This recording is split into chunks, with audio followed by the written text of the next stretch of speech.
Welcome to Ganesan media. எல்லோரும் எப்படி இருக்கீங்க? இறைவன் அருளால் சந்தோஷமாக நிம்மதியாக இருக்கும். சரிங்களா? இப்போ நான் இன்றைக்கி என்ன பேச போகிறேன்னா, ஒரு நடிகை பற்றி தான். அதாவது 5 வருஷத்துக்கு ஒரு முறை ஆட்சி மாறும், இல்லைன்னா சில கட்சிகள் தொடர்ச்சியாக வரும். சரிங்களா? அது மக்களோட ஓட்டை பொறுத்து இருக்குது. சரிங்களா? இப்போ மக்களோட கஷ்டம் மக்களுக்கு தான் தெரியும். சரிங்களா? இப்போ நான் இது எதுக்காக சொல்ல வரேன்னா, உங்களுக்கே தெரியும், சமீபத்தில் ஒரு நடிகை பேட்டி கொடுத்துருப்பாங்க. என்னான்னு நானே சொல்லிடுறேன். சரிங்களா? அவங்க பேர் சொல்கிறதுக்கு முன்னாடி நான் விளக்கத்தை சொல்கிறேன். அதாவது விஜய் சார் அவர்கள் முதல் முறையாக ஒரு கையெழுத்து போட்டார். 200 யூனிட் இலவசம் சொல்லி கையெழுத்து போட்டார். அது எல்லாருக்கும் தெரியும். ஆனால் எல்லோரும் சந்தோஷப்பட்டாங்க. சரிங்களா? எல்லாருமே தான் சொல்கிறேன். நான் இவங்க தனியாக அவங்க தனியாக பிரித்து பேசலை.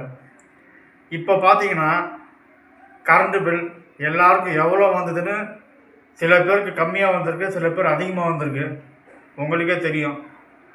இப்போ பார்த்தீங்கன்னா அதே நடிகை, அதாவது அந்த நடிகை பெயர் வைசாலி. சரிங்களா? அவங்க என்ன பண்ணியிருக்காங்கன்னா, எங்கள் அண்ணன் பார்த்தீங்களா 200 யூனிட் இலவசம் சொல்லி சந்தோஷப்பட்டாங்க. நல்லா சந்தோஷத்தில் குதிச்சாங்க.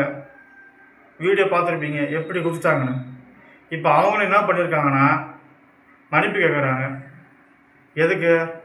கரண்ட் பில் அதிகமாக வந்திருக்கு. சரிங்களா? அதனால் எங்கள் ஏரியாவில் பார்த்தீங்கன்னா சில பேருக்கு அதிகமாக வந்திருக்கு.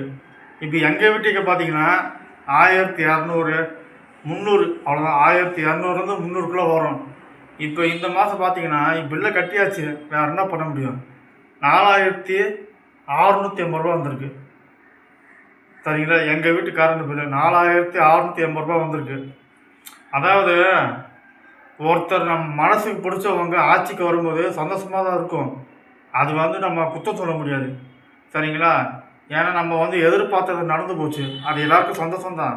ஆனால் அதே நேரத்தில் மக்களோட கஷ்டத்தை பார்க்கணும். இப்போ உங்கள் மனசுக்கு பிடிச்சவங்க ஒரு ஆள் ஆட்சிக்கு வந்துட்டு நான் அதை குற்றம் சொல்லலை. ஆனால் மக்களோட கஷ்டம் இருக்குல்ல. இப்போ இருக்கிறவங்க கட்டிடுவாங்க. கரண்ட்டு பில்லு, சொத்து வரி எல்லாம் கட்டிடுவாங்க. இல்லாதவங்க வேறு என்ன பண்ண முடியும்? இப்போ பார்த்தீங்கன்னா அதே நடிகை இன்னும் சமீபத்தில் ஒரு வீடியோ போட்டிருக்காங்க.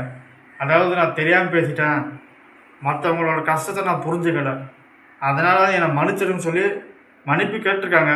சரிங்களா? ஏதோ கொஞ்சம் ஆர்வத்தில் பேசியிருப்பாங்கன்னு நினைக்கிறேன், எனக்கு தெரிஞ்சு. சரிங்களா? இருந்தாலும் வசதி இருக்கிறவங்க பணத்தை கட்டிடுவாங்க. ஆனால் வாடகை வீட்டில் இருப்பவர்களும் சரி, சில பேர் கிராமம்லாம் சும்மா சொல்ல முடியாது, சென்னையாவது கட்டிடுவாங்க, அது கஷ்டப்பட்டு கட்டிடுவாங்க. ஆனால் கிராமத்தில் அப்படி சொல்ல முடியாது. ஏன்னா ஃபுல்லாக விவசாயம் மட்டும்தான். சரிங்களா? அதனால் நம்ம ஒருத்தர் ஏதோ ஒன்று உணர்ச்சி வசப்பட்டு டக்குன்னு வீடியோ போட்டாதீங்க. அவங்க என்ன சொல்கிறாங்க, அவங்க பண்ணுறது சரியாக தவறான்னு பார்த்துட்டு அப்புறம் வீடியோ போடுங்க. இப்போ இந்த கரண்ட் பில் ஏறினது சரியாக தவறான்னு இப்போ தான் ஆராய போகிறாங்க. சரிங்களா? அதனால் நீங்கள் என்ன நினைக்கிறீங்க? உங்கள் ஏரியாவில் என்ன கரண்ட்டு பில் வந்திருக்கு கமெண்ட் பண்ணுங்கள். சரிங்களா? ஏன் கரண்ட் பில்லை நான் சொல்லிட்டேன், உங்கள் வீட்டு கரண்ட் பில்லை கமெண்ட் பண்ணுங்கள். எவ்வளோ யூனிட் போயிருக்குன்னு சொல்லுங்கள். அடுத்த வீடியோவில் சந்திப்போம். அதுவரை பாய், வணக்கம்.